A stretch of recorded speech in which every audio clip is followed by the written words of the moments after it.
Un atollo è una delle formazioni più belle, misteriose e remote del nostro pianeta. Si trovano nelle acque calde tropicali, come l'Oceano Pacifico, e possono ospitare fino a 300 specie di coralli e una miriade di altri animali marini. Le dimensioni e la lunghezza sono molto variabili, possono andare dai 60-70 km fino ai 100 km di diametro.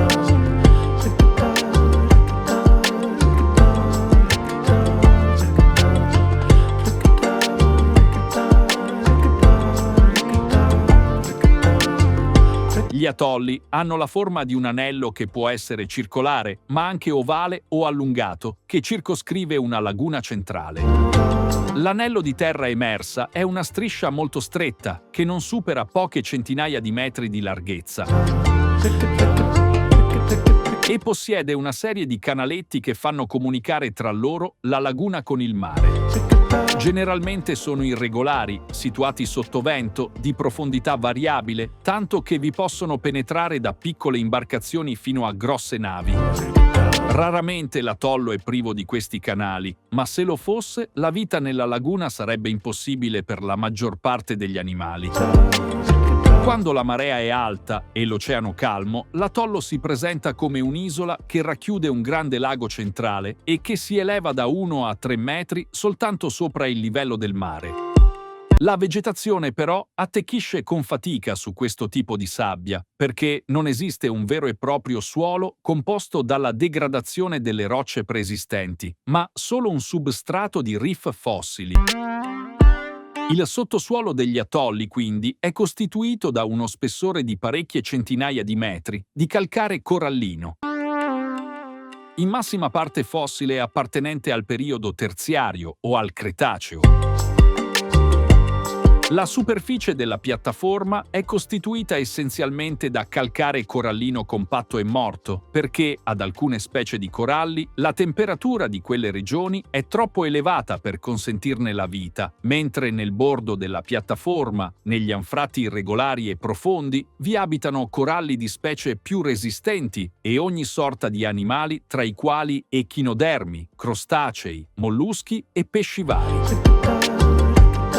I coralli continuano a vivere fino alla profondità limite, variabile, secondo le specie, fra i 60 e i 100 metri. La vegetazione si è adattata alla vita marina, le cui radici forniscono eccellenti nascondigli per ogni sorta di animale. Sulla piattaforma esistono sia le dune di sabbia corallina, accumulate dalle onde, che grossi blocchi calcarei emergenti oltre il livello dell'alta marea. Molti sono gli atolli famosi in tutto il mondo, come quelli all'interno dell'arcipelago Tuamotu, delle isole del Mar dei Coralli, nelle isole Caroline delle Marshall, delle Figi e delle Paumotu sull'Oceano Pacifico, nelle Maldive e delle Laccadive situate nell'Oceano Indiano, tutti compresi fra il 20° grado di latitudine boreale e il 20° grado di latitudine australe. Ma qual è l'origine di queste isole? In passato sono state formulate numerose teorie per spiegare la loro formazione e non se ne veniva a capo. Adesso sappiamo che hanno un'origine vulcanica. Nascono in seguito allo sprofondamento di coni vulcanici spenti con la trasformazione successiva in vere e proprie isole. Pertanto, la loro formazione viene tradizionalmente associata a questo caratteristico fenomeno geologico. Per formare un atollo possono servire fino ad oltre 30 milioni di anni. E inizia con una nuova isola oceanica tropicale che esiste a causa di collisioni tettoniche o movimenti di placche su punti caldi oceanici di attività vulcanica.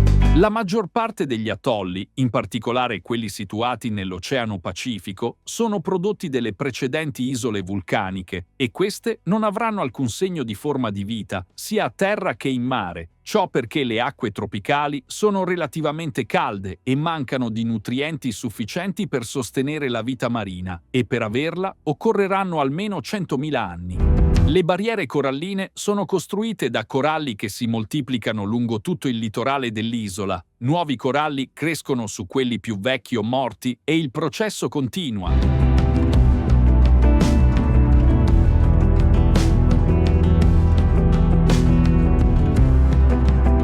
Tutto questo mentre l'isola vulcanica inizia ad affondare. Questo è il secondo passo nella formazione dell'atollo.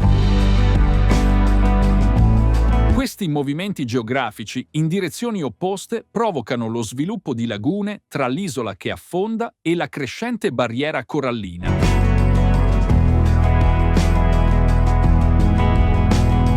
Un atollo nasce dopo 5 milioni di anni, quando l'isola si è completamente ridimensionata sotto il livello del mare e la barriera corallina continua la sua crescita verso e sopra la superficie dell'acqua.